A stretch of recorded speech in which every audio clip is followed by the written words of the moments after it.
microphone up there. Yes, Mr. Hitchens. Sir. From Virginia, I'm pleased to actually express appreciation of separation of church and state, like you mentioned. Thank you. I also can recognize the problems of having beliefs forced on you. I also can recognize the depraved human condition that we lived in. I also can look at the issue that you might say of no responsibility to a higher being. I would also agree to your accurate criticisms of man-made religion. There's a but lurking here somewhere. Yes, sir. Surely not. I can also agree. Just try to speed up to the question and the but. I'm for giving butts time. Right, yes. And one of the issues I noticed, though, is that you are able to, at times it appears, the intent and the content of some of your criticisms are very heartfelt in disappointment with the concept of benevolence. Of a sense of life as a gift. Right. And the sense of present as being a present.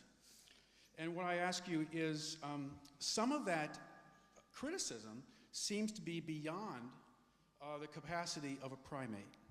And so I ask you, as a not religious person, but as a Christian, that... It's come to that. Yes. One who disdains the ignorance of man-made religion because of the thousands of years of outcomes of it, I ask you, where in the world is that source coming from that is actually able to articulate the concept of one who is disappointed and standing in the position of an anti-theist? Because I would say perhaps that source might be inspired. Yeah. It got less good as it went along, I think. It started very promisingly. Well, but by the way, I knew this would happen, and you must see it a lot. You know, I'm not religious at all. I'm just a Christian. Is it not? It's like being an Anglican. Is it not George Herbert, the great poet of Anglicanism, who speaks of the sweet mediocrity of our native church? It commits you to nothing. Actually, my impression of Christianity is that you are a Christian if you believe that God gave a son for the redemption of our sins and allowed him to become a human sacrifice as the seal of that pact. If you don't believe something like that, that a human sacrifice commits you even if you didn't want it to happen, I don't really think you can say you're a Christian. You ask me what I think the source is. And where you almost seem to ask, where does my divine spark come from? Well, sweetie, I don't know, but I don't mind not knowing. I look forward to discovering further frontiers of my ignorance. Socrates was never wiser than when he said the definition of the educated is the one who has some idea of how little he knows. And the more educated you get, and the older I warn you get, the more you'll find out that you know more and more about less and less and less, and more things. And it's wonderful.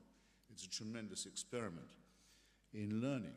So I'm quite happy to say I don't know, but the believer has to say that they do know. They can't hedge this. If it be not true, as St. Paul says, that Christ crucified rose again, we are the unhappiest people living. That I can take seriously. That I can understand. And I take leave to doubt it. And I don't believe there's any salvation. I don't believe there is any redemption. So that's my answer. Great. Next question. Try to make them quickly, please.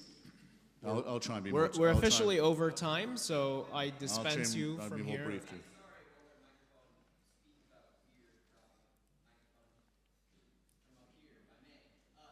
Quickly. That's for you.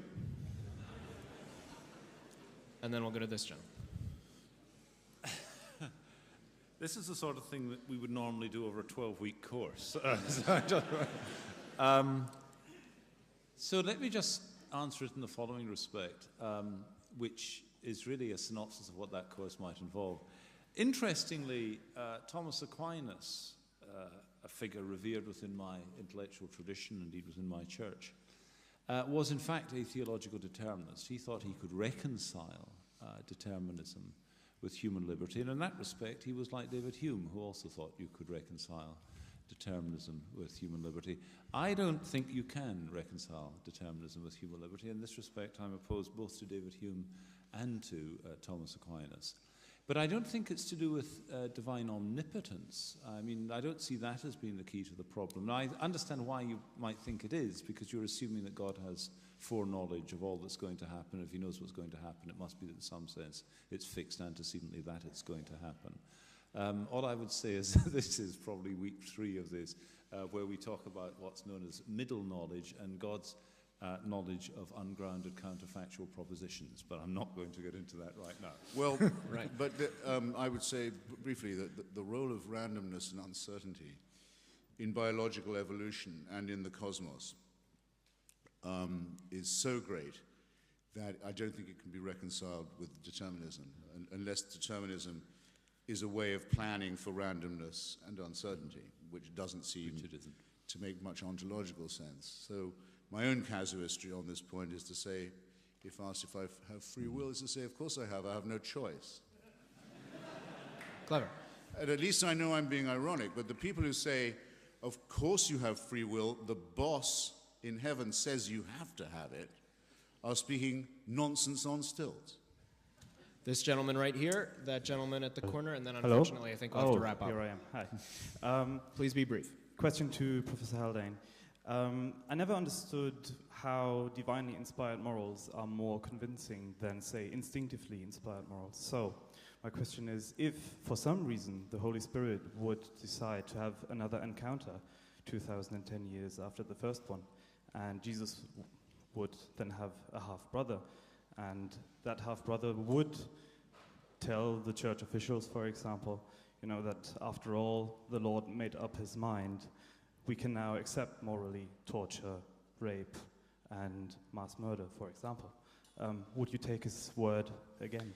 Well, I thought I'd sort of addressed that point, not exactly in the colourful terms in which you present it now, but when I said that, and this in a way there is a kind of odd agreement between us, because I actually think there is a moral test on the adequacy of a proclaimed revelation.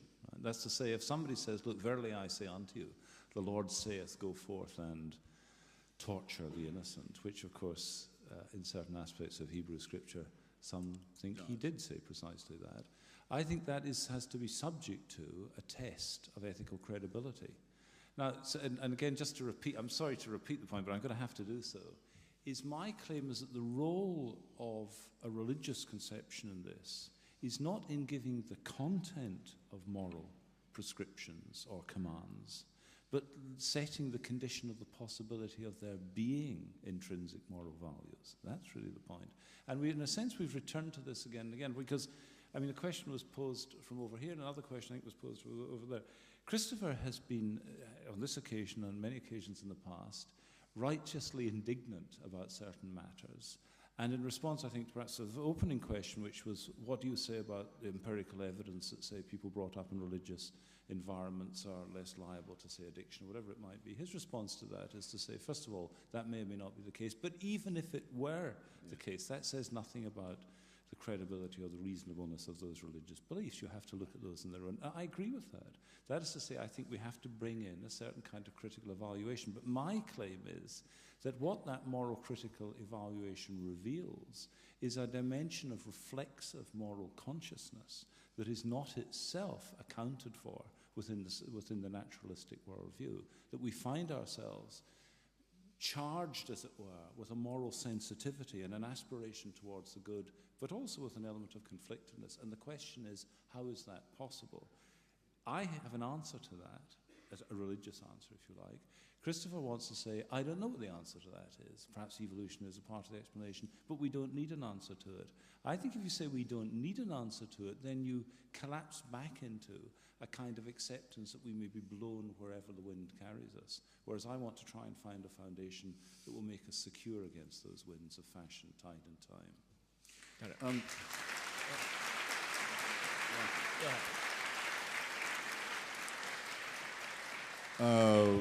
We know from the Bible that the Virgin Mary did have quite a lot of other children. But excuse me? We know from the study of the New Testament that the Virgin Mary did have quite a number of other children. You can duke it out at the reception. You didn't, what? I was just telling them they could duke it out with you at the reception. This is a topic. I wasn't sure if they were saying, are they complaining that they can hear or that they can't? Make up your mind. We know from the New Testament that the Virgin Mary did have a number of other. You didn't have to invent such an extreme contingency for your question, because one of the things that makes theology, I think, incoherent and absurd is that not content with creating a supreme being full of love and care, there's another supreme being has to be created who was once himself an angel in heaven, who is the source of all woe and evil and temptation. And the God can't seem to defeat him, nor can he seem to save his creatures from having created the Manichaean opposite. So don't worry, your question was anticipated. Oh yes, the one who mandates torture and slavery and wickedness is already amongst us by divine mandate. How do you like that? What could possibly be more ridiculous? Last question. Hello. I suppose I have a rather redundant question to ask, actually.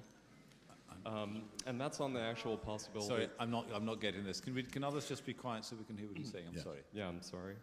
I suppose I have a rather redundant question to ask as to. Please bear with me. I'll translate. We will be the judges of that. Yeah, come on, let's hear the question. As to the actual possibility of a dialogue between an atheist and someone who's a believer. The 20th century intellectual Arthur Koestler once called communism, psychology, and Catholicism closed systems. Now, obviously, that was a very catchy catchphrase, and Catholicism, the way he was using the term, could be expanded. But it does raise the question of a closed system. If we take a closed system to refer to something as very logical, very coherent, working together, and rationality is that looking outwards to some objective fact, as you were both arguing about, it would seem to me that, say, Catholicism doesn't really allow an opening for a sincere dialogue of sorts. And in this case, I suppose one example, you might look to, say, natural law in the US, where just about every noted scholar of it happens to be Catholic. Now, not that that necessarily proves one thing or another, but I think it's rather curious.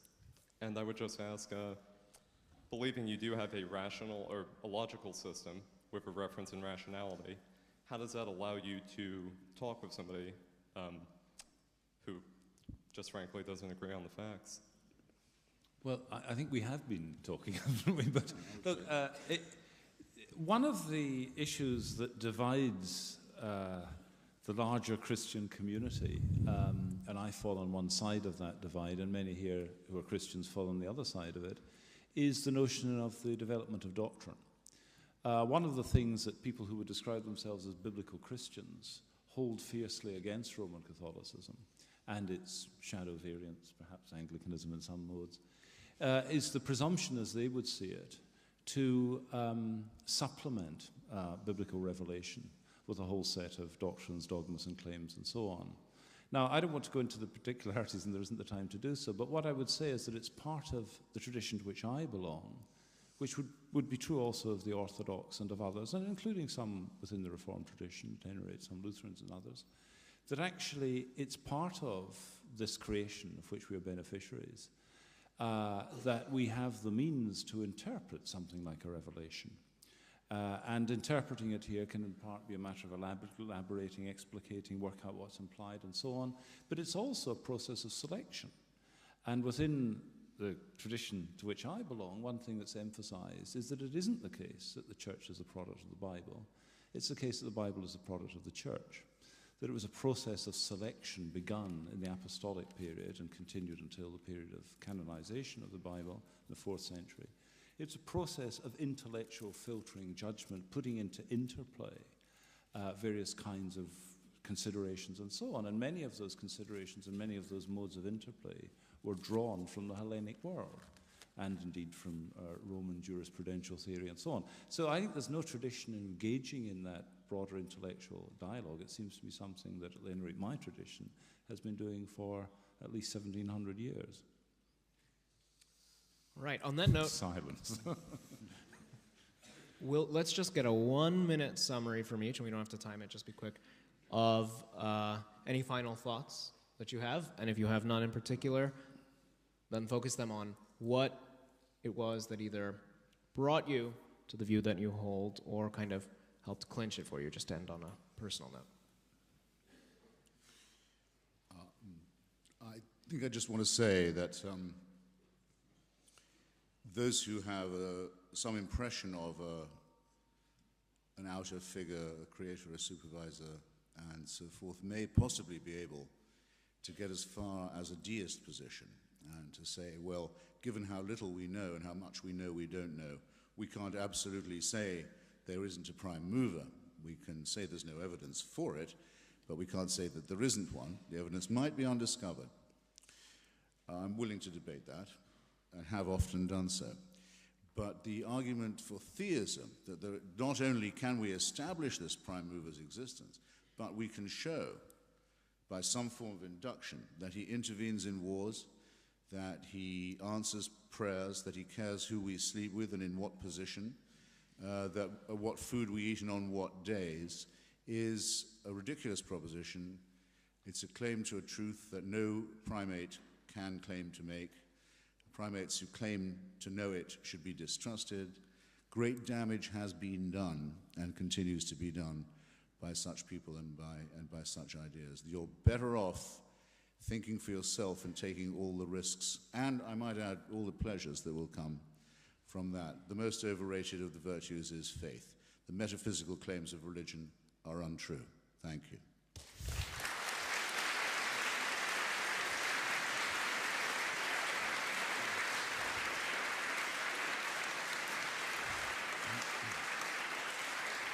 All right. Your turn. Thank you. Well, let me just begin briefly with a supplement to the previous answer I gave, because I suppose that one thing that some might feel is that there's a kind of a danger of a kind of arrogant intellectualism here in dealing with matters of religion adopted by the tradition from out of which I'm speaking, one in which notions of natural law play an important part. And one thing that sometimes some Christians are neglectful of, which other Christians rightly remind us of, is the idea that what we come to and is also a matter of what we're brought to. That actually, what I haven't mentioned so far is the role of grace. Grace not as something merited, but something as freely given. And I think it is an ineliminable part of religious faith, faith understood as trust, that be something that one receives rather than something that one earns or secures by one's own intellectual or other endeavors. So that's one thing. The second thing, however, is really I just return to where I began, which is that we stand in need, and I would have thought this was ever more evident in the kind of widely degraded and conflicted culture that we inhabit. We stand in need of a kind of ennobling conception of what it is to be a human being. And I don't think that that's what's at issue between us. The question is whether or not that conception can be given out of the resources of, say, something like Enlightenment reason, or whether it's something that has to have a deeper foundation, if you like, an ontological foundation, a foundation in the kinds of beings that we are, not just the ways in which we choose to think of. I think it has to have that ontological foundation, and I see no possibility of it having that foundation other than within the scheme of creation. So at the end of the day, with a combination of some reason and perhaps some grace, those are the factors that are determined quite where the position that I occupy. But whether you share any part of that quest for a conception of the human that will serve to ground a kind of mutual respect and a sense of human worth and so on is a search that goes on, and I think to some extent is imperiled by aspects of the kind of degraded culture we inhabit. Thank you. All right.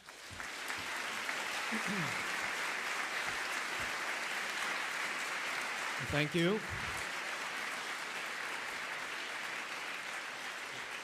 Well, the fun does not end here. It continues across the street at Blackwell's with a book signing and some wine. So join me once more in thanking our speakers and then head over there.